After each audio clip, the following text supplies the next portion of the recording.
in a three-piece suit.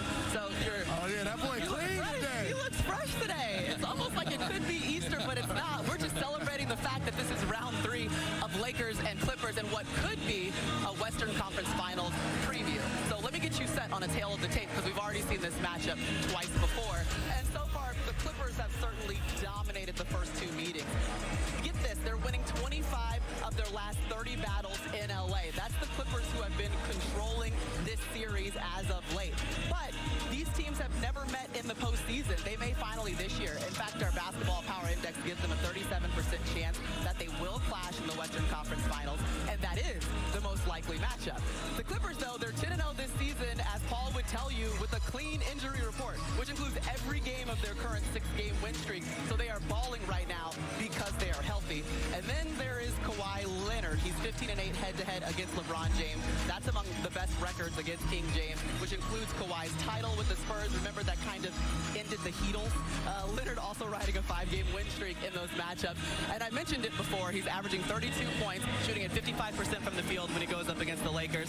Why is the Kawhi-LeBron matchup so difficult for King James? This is a real thing because Kawhi Leonard is a cyborg. He doesn't play with his emotions on his sleeve. He competes defensively as elite as anybody we've seen in this game. And I want to show you something that happened in 2013. I was actually at this game working for this program. And Kawhi Leonard checks in the game as LeBron James is shooting a free throw. That face? He was not happy about that one. He was not enthusiastic. Now, if I was coming in the game, he would have thrown a parade. And so the greatness of Kawhi Leonard as he continued to translate himself into being the best complete two-way player in the game that plays LeBron James' positions, that's why they're going to be a great rivalry going forward. How did you find that clip? I'm sure he was looking at Kawhi. I probably would make that face too. I mean, Kawhi is his ultimate nemesis, and to me, he's his biggest rival in the game. I mean, I know we talked about other players in the past, but he's the only one that stood up to LeBron on both sides of the ball, and he's played in the finals against him, and now they have a chance to play in the playoffs, in the Western Conference as crosstown rivals. And so in my eyes, I just think this is the best player in the game. He may not get MVP because he's missed some games, and you know, like Jalen said, he's been the face of low management, but in my eyes, he's the best player in the game. Something I always bring up, because Paul, you've said it so many times to us, when the Clippers are fully healthy, you believe they are the best team in the NBA. I just want to gauge the temperature of the table. Do we agree with what Paul has been saying? I do agree, and this is his rival. LeBron in his career, all of the great Hall of Fame players that were like in the Eastern Conference, he didn't really create rivalries with them. He were able to disable or dismantle them. The Pistons got older, your big 3 team got older, and he played with Dwayne Wade, played with Chris Bosh, never really made a rivalry with Carmelo Anthony. So this is the guy, and it's going to be great for us to be get a chance to enjoy it. And LeBron right now in the first 2 meetings just averaging about 20 points per game, shooting 37%. That's his lowest average against any other Western Conference team. So you know it is difficult. And we talk about the rivalry on the court, Woj, but you've been following the rivalry off the court, the arms race that just continues between the Clippers and the Lakers. Yeah, once the Lakers landed Anthony Davis last spring to pair with LeBron James, there was tremendous pressure on this Clippers organization to answer. They competed for Kawhi Leonard in the summer. They competed for Ty Lue. The Lakers offered Ty Lue their head coaching job. He didn't get a long enough contract offer. He ends up on Doc Rivers' staff as an assistant coach. You get to the trade deadline. Marcus Morris for the New York Knicks. Both the Lakers and Clippers vied for him. He ends up with the Clippers. Now they have a closing lineup with the Clippers of 5 two-way players. And they're always not just stars, but along the margins, the role players that can maybe not have a great impact over a long series, but can give you a great quarter in the postseason.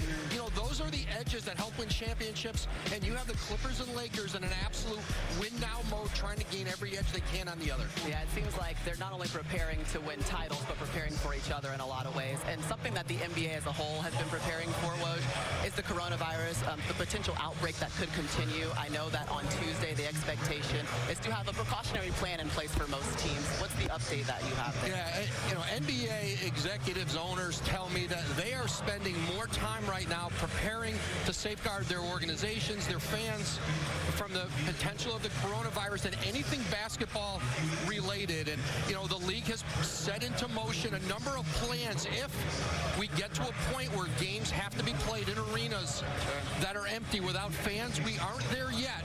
We may not get there, but I think the league teams, the league office feels the next couple of weeks will tell a lot, you know, about what the league's response to this has to be.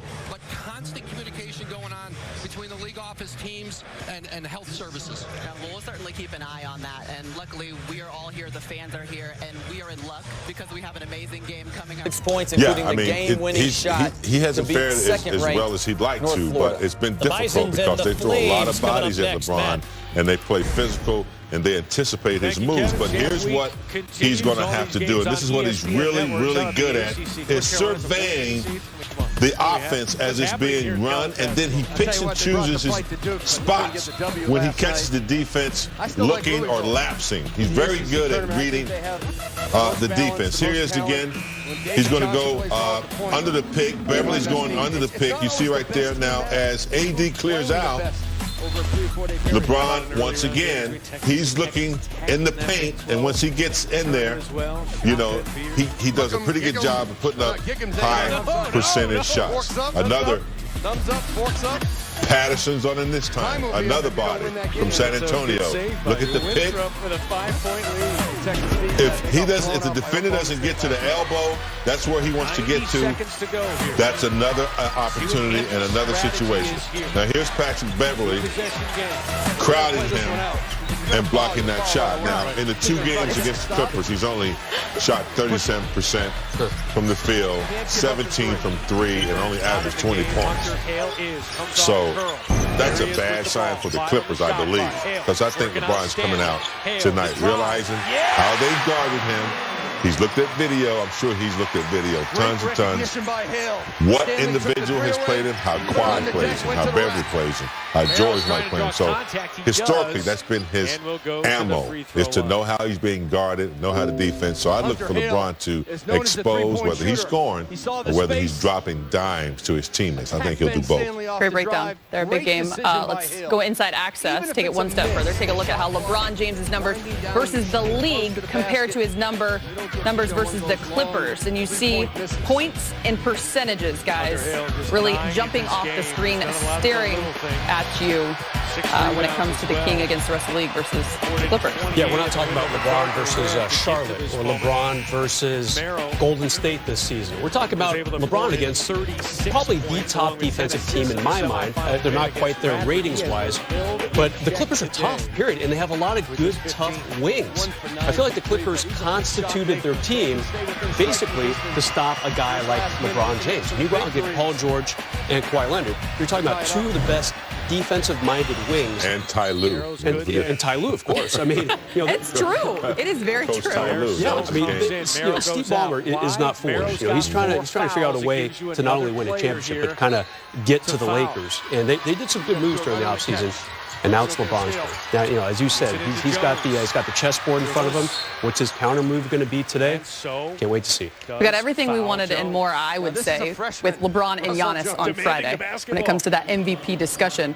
But the task is only getting stronger for LeBron today against Kawhi. You want to see the same kind of approach from the King. Well, I was going to say, you know, he played against the #1 defensive team in the Bucks, and you saw what he did against them. Great. And so they have the length.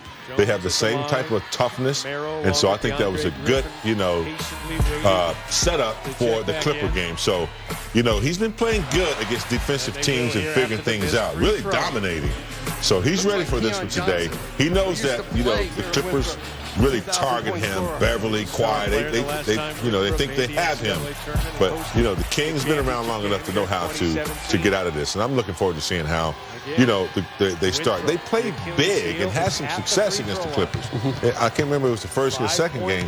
Then they went away from it. I mean, McGee, Dwight Howard, they were inside getting those little lobs and dunks and putbacks, and that caused some problems. Once they get under the perimeter, with the Clippers. It's tough because they can switch and they have length and strength out there. So it's going to be interesting to see. Yeah, James, not a real lot of height on the Clippers team. You've got Zubac starting at center. He's still a young kid trying to figure out his role in the NBA. After that, a bunch of 6'8 guys. Michael Green, Marcus Morris, Montrezl Harrell, only 6'7". Is this a game where like JaVale and Dwight Howard kind of have to assert their dominance down low? Absolutely, and I think it was game 2 or maybe the first game. Anyway, that's what's going to loosen up things for AD or LeBron on the outside, for Green. They have to pound it inside. Even if you're not scoring, you give it to McGee, let him, make a drop step, he might get a foul on somebody. So there's ways to loosen up their defense and expose, and I think they have to take advantage of their height. They did it in one of those games, and they got to get back to that. That makes it easier for Pope, Kuz to shoot threes, and guys like that. So it's going to be interesting to see how the coaches. Matt, we want to let you know the Atlantic Sun Championship game is underway right now over on ESPN News. You guys got to be ready to combat it with physicality, toughness, 16-15, but they won We're the getting most closer to recent tip-off meeting at against Staples Liberty. Center. Paul The George Flames trying to get has to not 30 been wins healthy on the all year. season. You see that game next He's already year on missed ESPN 22 after games our this season. finish. His Matt. 21 points per game is the lowest average that he's had in a full season since 2013.